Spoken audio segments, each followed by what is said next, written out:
How do you build an online community for your business? I'm so glad you asked. Community is something that businesses of all sizes, brands, everybody is talking about right now. And it's not a new thing. We've been doing it as humans for millennia. We love to gather in groups around a purpose. That's what a community is, right? Gather in a group around a specific purpose. And that's what your community can be for your brand. You can gather people in a group around a specific purpose. I did not know that the community industry as a profession existed until earlier this year. Imagine my surprise when I showed up in Memphis to a convention in April full of people who had been doing community practices within businesses for years, decades, some of them.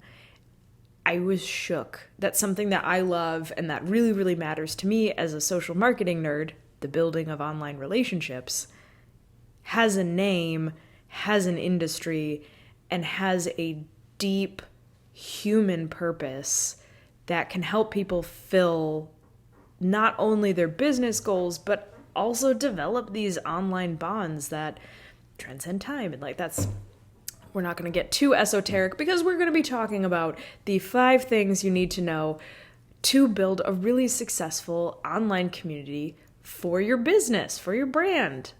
These are the things that I wish I had known when I started out on this journey about a year ago. And I'm going to tell it in, the 5 points that maybe relate a little bit to one book series, Lord of the Rings. Okay, I'm a nerd. You're going to have to get over that. Step 1, before you form a community, there needs to be a goal. There needs to be a reason that the community is gathering. There needs to be a purpose, a central quest. Why did the fellowship get formed? To destroy the ring of power. That's a statement of why there's a community. The community exists to achieve a thing. Did the community exist before that mission came to be? No. Does that community specifically exist without that mission? The people and the members of it still do, but the community as it was built does not. So you need that goal to bind people together. One ring, one goal, one purpose, right? This is going to be great. So you need that galvanizing, alloying function of a goal to build out a successful community. So I've seen a few different brands that are talking about community building that are new to it, like me, that are making some cardinal errors. As a social marketer, I'm all about setting goals. I'm like, you shouldn't be online for your brand without having goals. Like any business owner that tells me I'm on Instagram because I have to be, I'm like, who's forcing you? You have a goal in mind. That's how you be strategic online. Same with community building. You have a goal in mind. All right, so that's 1. Have your goal to destroy the ring of power. Whatever your goal is, have that.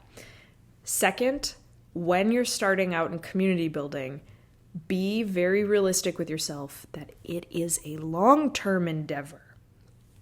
Frodo does not get to Mount Doom in 1 day, in 1 week, in 1 month. It takes almost a year. That's a long time to be walking around and being assailed by the powers of evil. Your community is likely doing something a little bit different than just destroying the ring of power. So be aware that for success, preparing for the long term and having consistency is going to help you, right? So what does our fellowship do, right? They are gathering people of multiple skills to help them out. They have tools to help them, my axe, my sword, whatever.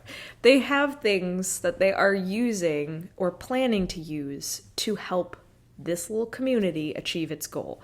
Do that within yourself. Even if it's just you managing the community in the beginning, set up systems that are going to be supportive for you for the long haul, because your community isn't going to achieve its goal in 1 day.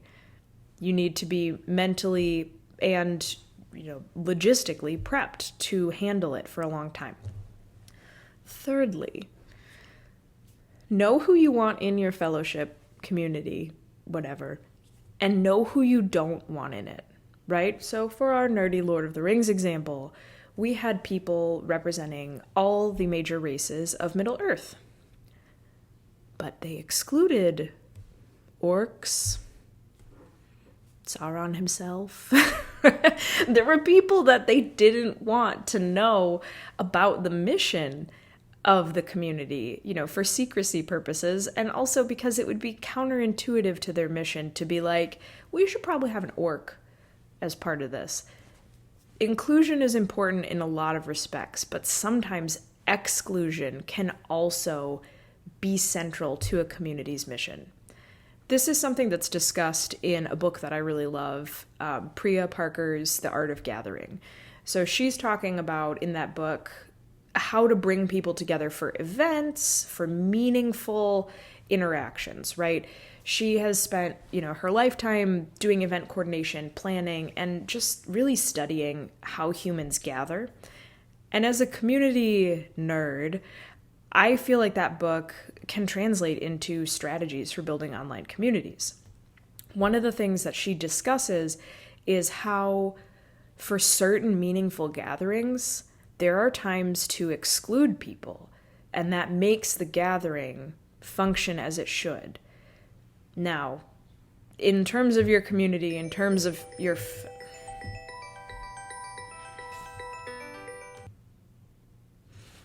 In some cases, when it comes to community, excluding certain people is going to be a benefit, right? So let's say your community is focused on people who love 1959 El Caminos, okay? One specific car, that's very specific. Are you going to let people in the community that love 1972 motorcycles? No, that doesn't make sense. You're excluding them based on interest. You're not saying you can never ever join, you're the worst. You're not being hateful. They're not going to contribute to the group. They're not going to enjoy it. And also the people who are already in the group aren't going to get benefit from that, right? There's always a case for diversity and inclusion, obviously. But sometimes exclusion is also going to be helpful. And when you're really specific about who belongs in your community and who's going to thrive in your community, when you're specific about those things, you're going to have a really, really successful community from the get-go because you are able to hone in on who you want to attract specifically. So for our fellowship nerdiness, they needed people who knew the land, because a lot of the members in the party hadn't traveled that far. They needed skilled warriors, people who were stealthy, silent, people who were supportive and just loving and carried pots and pans around. They needed a wide array of people, but they all had to be dedicated to seeing that mission through, right? So there's diverse, around a mission. People who detract from the mission, not welcome, not included. All right? So once you have figured out, the type of people you want to attract, the goal of the community, those things, once you've figured those initial things out and prepped yourself for a long, adventurous journey in community building, the next thing you need to do is to know what your fellowship members are going to do inside your community. What are they going to do once they get there? I was reading a couple posts on LinkedIn by a friend of mine who owns FML Studios. They were discussing growth communities, where people join a community to learn, better themselves, engage in some sort of growth, right? Learning, bettering, something like that. And I responded to their post talking about growth communities, saying that I love growth communities so much because the bonds of mutual transformation that are created in growth communities are so strong. When people in your community are going through a mutual transformation, those are relationships that stick. Those are powerful things, right? So look at our fellowship, look at the Fellowship of the Ring. The people who are in it, the members of that fellowship, had bonds that led them to do things they never imagined were possible. They traveled through lands through great peril for each other. They fought armies for each other. And they, in the support and pursuit of a common goal of destroying a ring and preserving goodness throughout the land, right? But that bond of them going through that experience together never left.